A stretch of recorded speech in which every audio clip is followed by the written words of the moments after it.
Hi pen friends, this is the Excited Writer, where I will help you tap into all the feelings of excitement around your writing so that you can produce prose to be proud of. My name is M.H. Salter. I am an author, editor, teacher, and book mentor.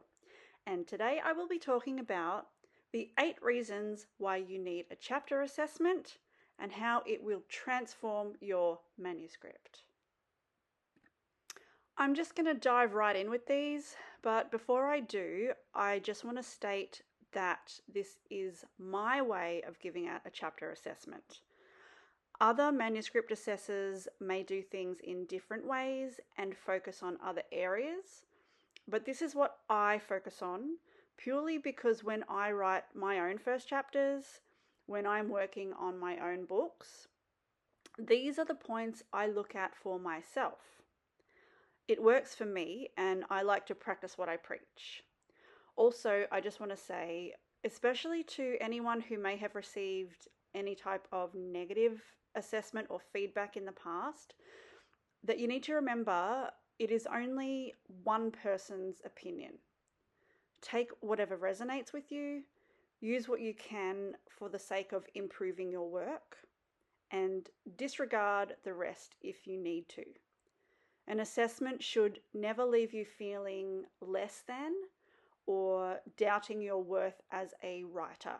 It should be building you up, building your work up, and making both of you and your book the best versions possible. Okay, here we go. Number 1, what is not working overall? This one is obvious, and that is why I've put it as number 1.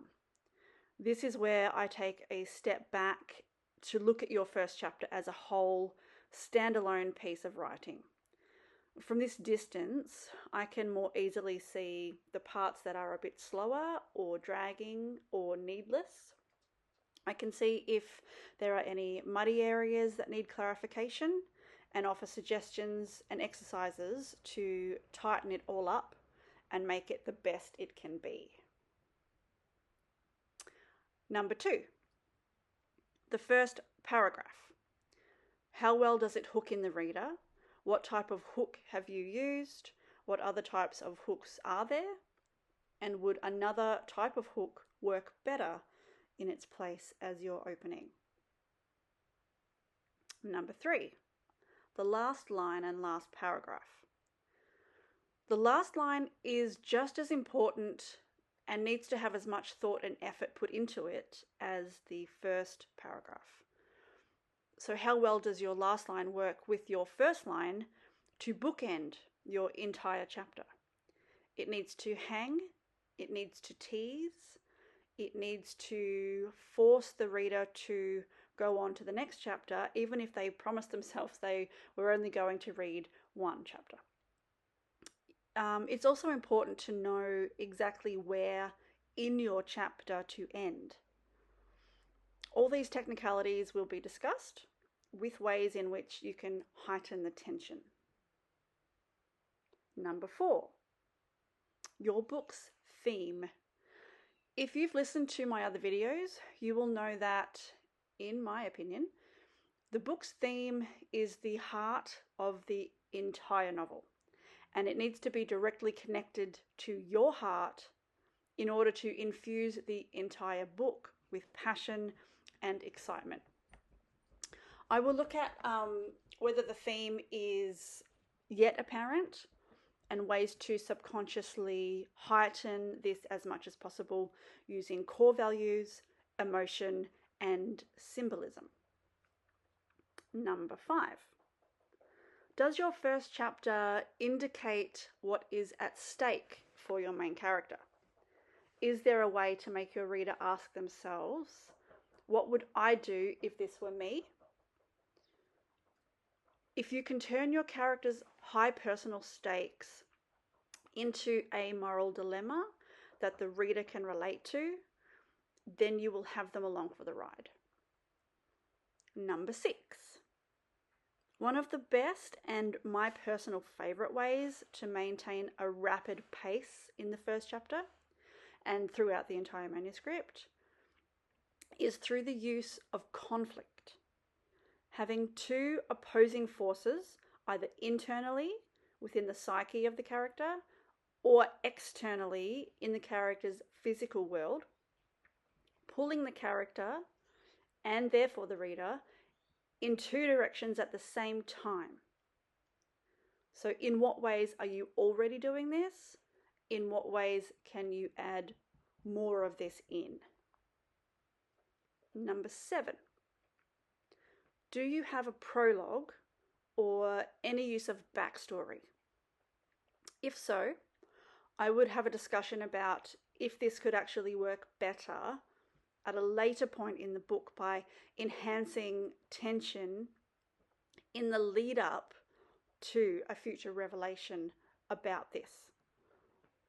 It is also a wonderful way to look at the character iceberg and learn about why they act the way they do, what traumas they have, what lessons do they need to learn, and more importantly, unlearn. Number 8. Finally, and this is my absolute favourite part of giving an assessment and why I like to leave this until the end, I look at exactly what is working in your first chapter. We will discuss reasons why it is already great and how to expand even more on these areas, highlighting exactly why this book needs to be written and why it needs to be written by you.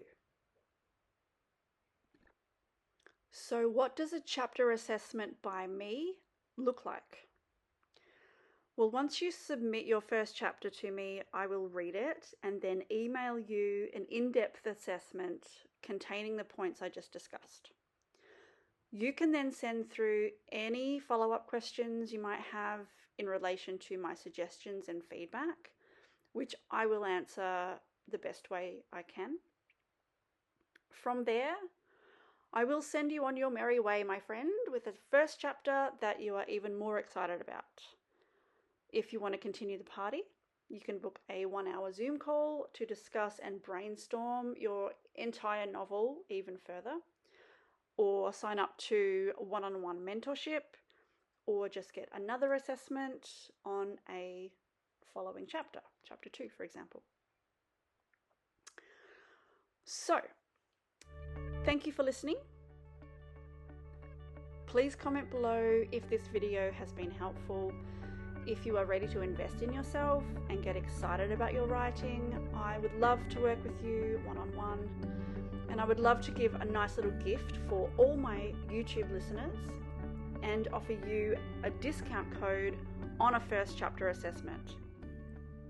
If you are interested, please send an email to the.excited.writer.is@gmail.com and mention this video. I will send you through a discount code you can use when booking an assessment at the Excited Writer website, which is www.mhsalter.com. I truly hope my words today have inspired you, because writing excited makes your writing exciting.